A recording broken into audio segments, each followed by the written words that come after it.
আসসালামু আলাইকুম স্যার, কেমন আছেন? খুব ভালো। আলহামদুলিল্লাহ স্যার। টেক্সটাইল ইয়ুথ কার্নিভাল আমাদের টেক্সটাইল ইঞ্জিনিয়ারিং সোসাইটির এই প্রোগ্রামটা আপনি কেমন দেখছেন? বিষয়টি কেমন দেখছেন? বিষয়টি অত্যন্ত ভালো, no doubt about that. Any extracurriculum activity out of the box of university classroom, this is definitely good, and it is in different angle. The people who are coming up, they are getting benefited. But point is that if really they are sincerely listening or sincerely watching, then it would be good, because once anybody is coming any carnival, she or he has to be set her his objective, why they are coming, what they would like to get explored and extract. Most important thing is that. Thank you sir. আপনাদের হচ্ছে এই চাকরি ক্ষেত্রে, textile industry চাকরি ক্ষেত্রে হচ্ছে যখন একজন রিসার্চ, একজন বা উদ্ভাবক, তিনি হচ্ছে যদি আপনাদের কোম্পানিগুলোতে হচ্ছে কিভাবে তাদেরকে সুযোগ দেওয়া হয় একজন উদ্ভাবককে? The udbhavak, in a sense, if you think like as innovator, you are talking about innovator or researcher, what? The culture আমাদের কোম্পানিগুলোতে it is started.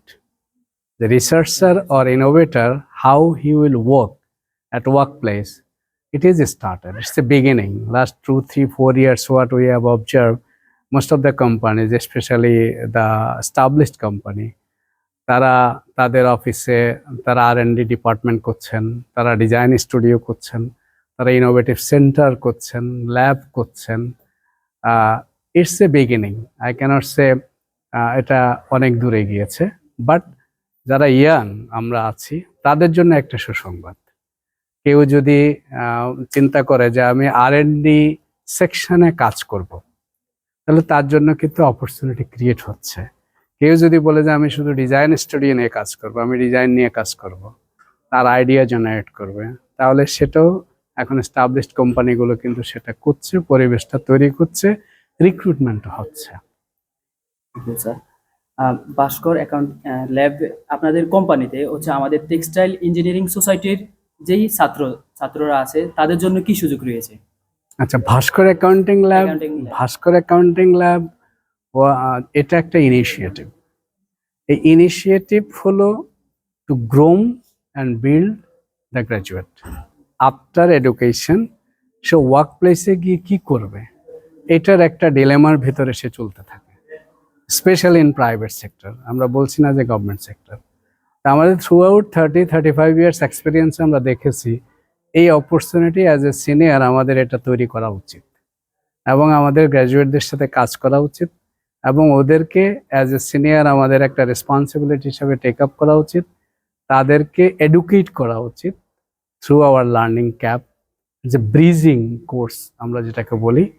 এটা আমরা 2024 থেকে লঞ্চ করেছি। লাস্ট 4 ইয়ার্স আমরা রিসার্চ করেছি এটা নিয়ে, বিভিন্ন ইন্টারভিউ ডেডিপিসিটটা কি। দিস ইজ নট ইন্ডাস্ট্রি, এটা কমপ্লিটলি গ্র্যাজুয়েটদেরকে ফ্যাসিলিটেট করার জন্য, গ্র্যাজুয়েটদেরকে এডুকেট করার জন্য।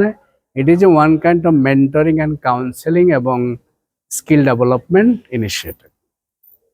সো আমরা ওয়েলকাম করছি গ্র্যাজুয়েটদেরকে আমাদের সাথে ইন্টারাক্ট করতে, বসতে, আমাদের কোর্সগুলো স্টাডি করতে, পাশাপাশি তাদের যে চাওয়াটা এটা আমাদের যাতে শেয়ার করলে আমরা ওদেরকে রেডি করে আমরা ইন্ডাস্ট্রিতে বলতে পারি যে this is not fresh graduate, the graduate with some essential skills, আপনারা এদেরকে নিতে পারেন। এবং it is before job, after job, and it's a continuous process of up to his career destination. বাংলাদেশের টেক্সটাইল ইন্ডাস্ট্রিতে শিক্ষা ব্যবস্থাতে হচ্ছে অনেকে আগ্রহী না।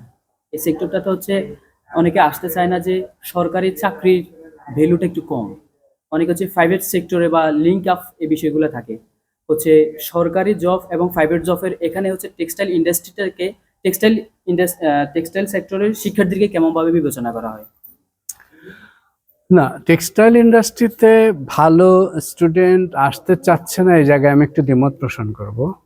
আমাদের পিরিয়ডে যখন আমরা ইউনিভার্সিটি, তখন তো টেক্সটাইল ইউনিভার্সিটি ছিল না, তখন টেক্সটাইল একটা ইনস্টিটিউট ছিল যেটা এখন ইউনিভার্সিটি হয়েছে। তো এটা খুব নেশি, ম্যাক্সিমাম 25 to 30 স্টুডেন্ট ভর্তি হতো বা 40 স্টুডেন্ট ভর্তি হতো। তারপর ওরা যেত, এবং অ্যাট দ্যাট টাইম প্রাইভেট সেক্টরে টেক্সটাইল ইন্ডাস্ট্রি অতটা গ্রো করে নাই, যেটা আফটার 2000 যেভাবে গ্রো করেছে এবং যেটা এস্টাবলিশড হয়েছে।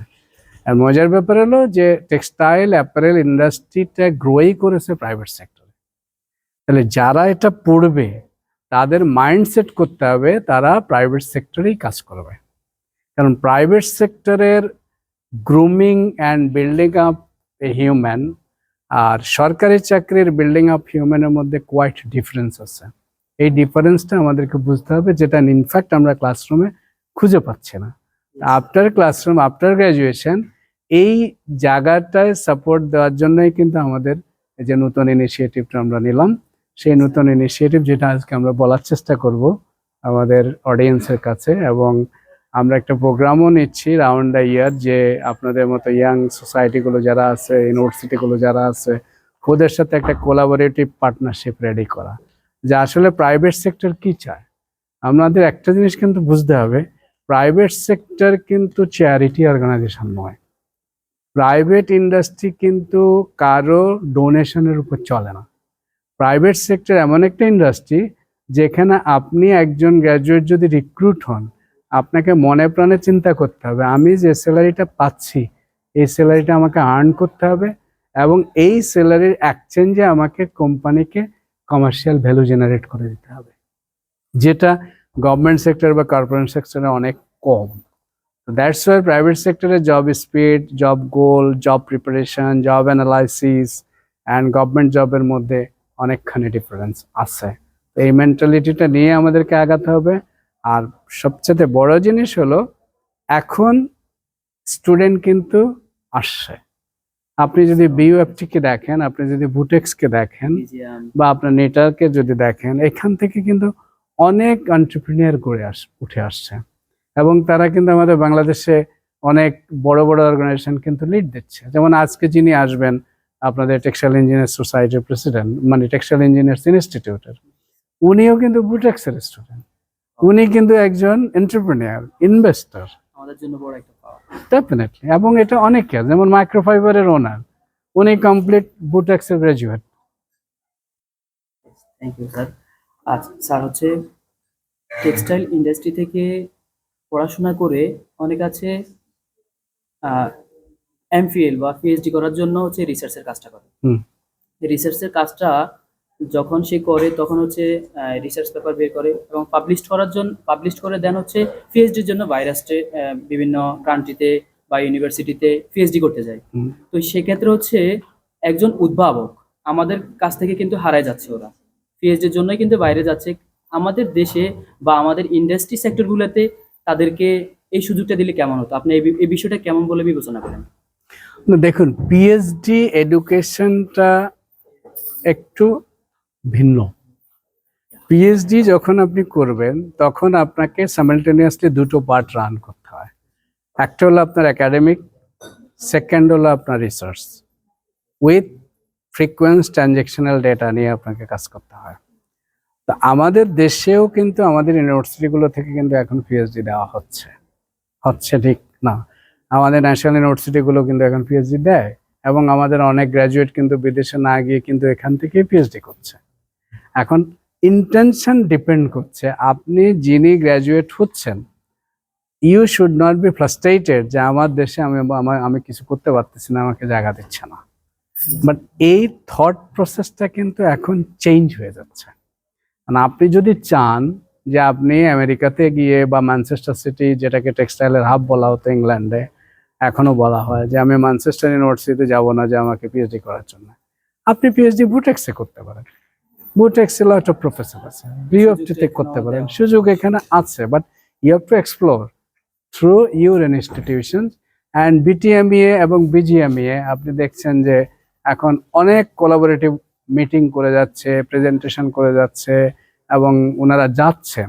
আপনি যদি করতে চান, আপনার জন্য field open, but completely depends upon যে আপনার উপর আপনি গ্র্যাজুয়েট কিভাবে দেখছেন।